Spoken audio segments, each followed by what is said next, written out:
Olá, eu sou o professor Emerson e nós vamos dar continuidade aos nossos estudos de História. Prezados alunos, é um grande prazer estar aqui novamente com vocês e nós vamos então dar continuidade aos nossos estudos de História. Hoje estaremos tratando de um tema muito importante para a História, que são as grandes navegações.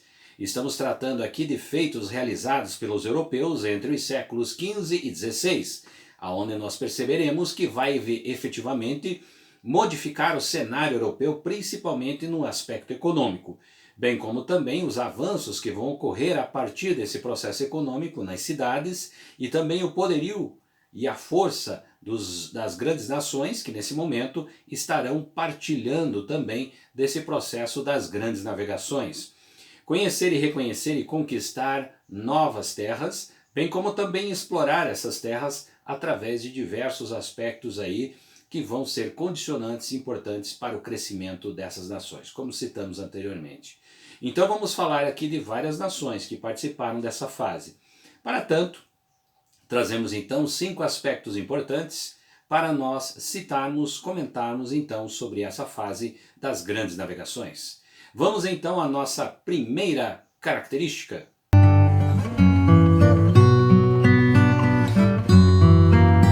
O início das grandes navegações. Com a tomada de Constantinopla pelos turcos, em 1453, o comércio entre a Ásia e a Europa sofreu e ficou abalado. Por isso, comerciantes de Veneza e Gênova se mobilizaram o comércio marítimo, ou seja, buscaram esse novo formato de comércio, alternativas até as Índias. Isto vinha de encontro com o projeto de expansão marítima entre portugueses, principalmente quando tratamos aqui do rei de Castela. Então, nesses dois aspectos aqui, os portugueses e o rei de Castela vão efetivamente investir dentro dessa nova fase. Essa aliança entre a burguesia e o rei, que efetivamente vai ser um condicionante que vai possibilitar o poder do rei, bem como também os financiamentos da burguesia, vão, em outras palavras, iniciar esse processo de novas formas de comércio, buscando novos produtos também para serem comercializados. Aí nós temos então, em outras palavras, o início das grandes navegações que vão ocorrer a partir destes fatos importantes. Vamos então à nossa próxima característica.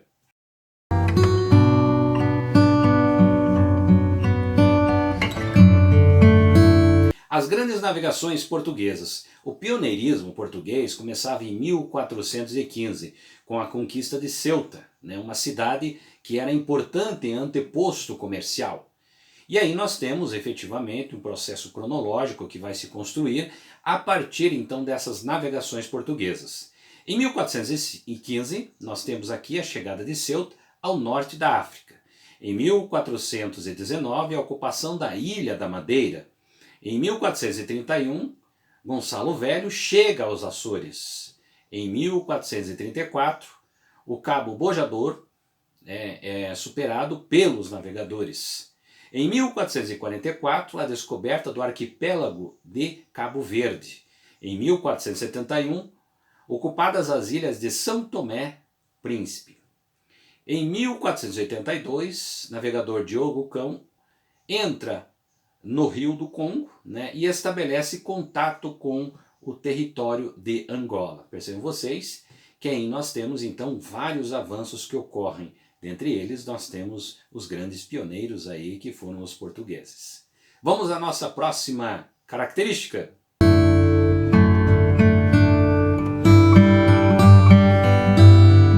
As grandes navegações espanholas.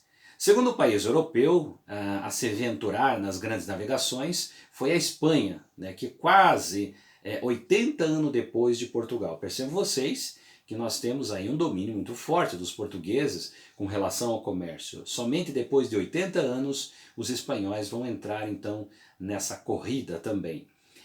O navegante Cristóvão Colombo pensava ter ido e atingido as Índias por esse caminho a oeste, porém encontrou novas terras. Então isso foi um fator importantíssimo também que vai se trazer aqui dentro desse contexto.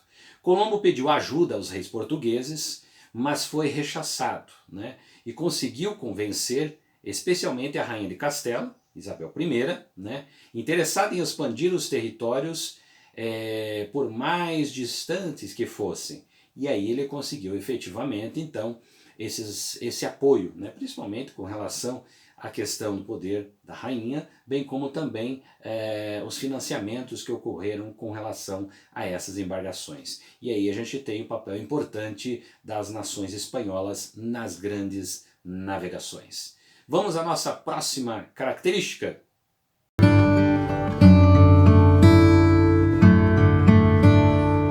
As grandes navegações europeias. Aqui a gente vai tratar de uma forma mais geral de algumas nações importantes aqui.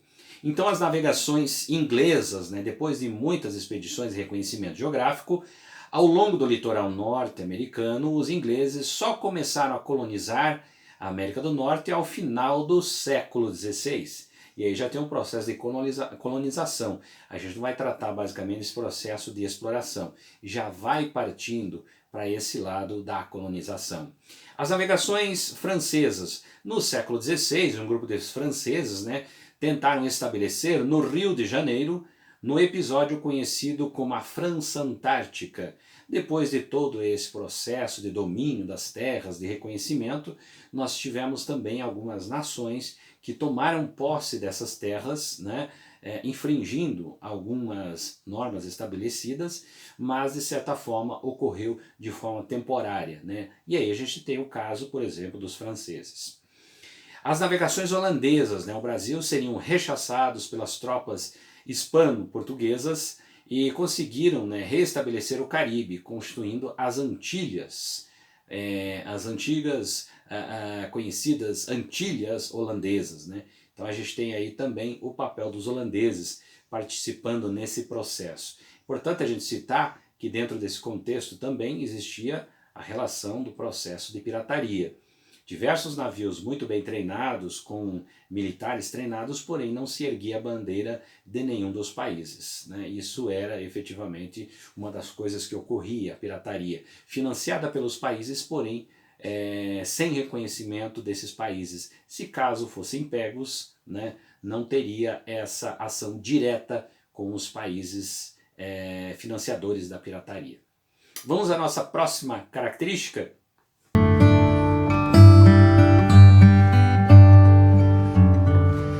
Consequências das grandes navegações. A expansão marítima europeia deixou as marcas em todos os continentes. A influência cultural, a influência religiosa, a influência administrativa. Isso ficou presente em diversos continentes que foram conquistados nas grandes navegações. A Europa percebeu que havia povos de línguas e costumes, né, até então não reconhecidos. Isso foi também um marco importante, reconhecer essas novas culturas. Muitas delas, infelizmente, foram dizimadas, né, por esses povos aí europeus. Nas Américas, a vida do indígena nunca foi a mesma depois dessa intervenção, né? Os colonizadores trouxeram consigo novas formas de organização, bem como também uma imposição econômica, política, social e também religiosa, né? A África foi o palco talvez um dos aspectos mais problemáticos que nós tivemos, com relação também à questão da condição, né, naquele momento de escravidão para os povos africanos. Talvez uma das regiões mais afetadas por esse contato dos europeus. A todos vocês, espero que tenha contribuído para conhecer um pouquinho mais sobre a história no nosso Flash da História. Nos encontramos no nosso próximo vídeo.